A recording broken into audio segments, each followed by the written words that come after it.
पहिली गोष्ट कर्म करा. बायकोनं नवऱ्याची सेवा केलीच पाहिजे. हे प्रेम बिम ह्या सगळ्या लबाड आहेत. कोणी कोणावर प्रेम करीत नाही. काही पोरं म्हणतात ती पोरगी माझ्यावर प्रेम करते.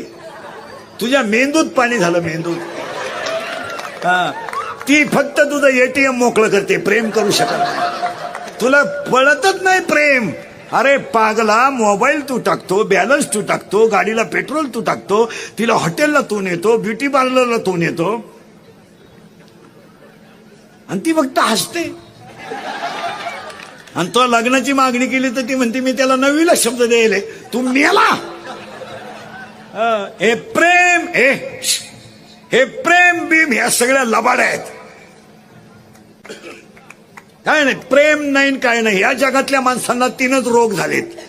1, मला पैसा पाहिजे. 2, मला लोकांनी मानलं पाहिजे. आणि 3, माझ्या पुढे कोणी गेलं नाही पाहिजे. Only I want money and money. Only money, only I want. आणि त्याच्या पुढे ऐका, या जगाची व्याख्याच आहे.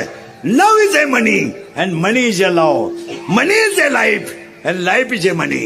No money, no love in the world. Underline this sentence and note it down. मरेपर्यंत पाठ करा आणि पुढच्या वाक्याला तयार राहा. आता करंट लागला. सुका नाही, ज्ञान नाही. परत 3 वाक्य ऐका. सत्तार साहेब आणि त्यांचे कार्यकर्ते सगळे, तुम्ही गरीब आहात तर तुम्हाला शत्रू नाही. तुम्ही गरीब आहात तर तुम्हाला शत्रू नाही. तुम्ही दारू पिऊन पडा, शत्रू नाही. मटका खेळा, शत्रू नाही. आकडा लावा, शत्रू नाही. नालायक वागा, शत्रू नाही. चांगलं वागलं तरच शत्रू आहे.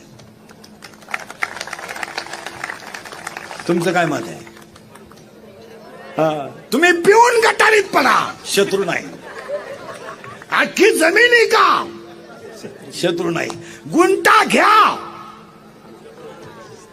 शत्रू वाढले. इका, शत्रू नाही. मोटरसायकल घ्या, शत्रू वाढले. नोकरी करू नका, बोंबला थिंडा, शत्रू नाही.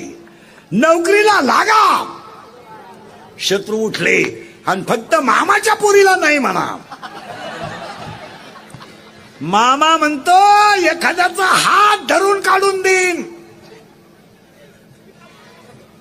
पण त्याला देणार नाही. तो म्हणतो 3 पोरांची आई करीन, पण ती करणार नाही. तिने सांभाळायची पाळी आली तरी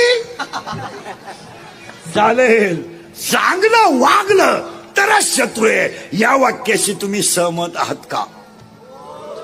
फायनल. दुसरं वाक्य इंदुरीकरचे वाक्य भाऊ.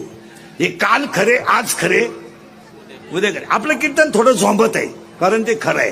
कारण मी झालोय वाल्या कोळी. सगळ्यांचे घोडे एकटाच खातो. असा माणूस नाही राहिला का त्यानं मला घोडा लावला नाही. आणि माझा गुन्हा काय? फक्त खरं बोलतो बस. आणि खऱ्याला इतका त्रास त्याचं त्यालाच माहिती. माझ्या इतकी संकट काय कोणी काढले नाही. माझ्या जागेवर दुसरा बाबा मिळालाच असता, पण मी निर्लज्ज असल्यामुळे आहे.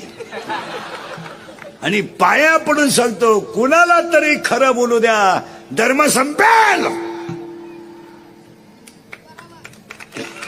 धर्म संपेल.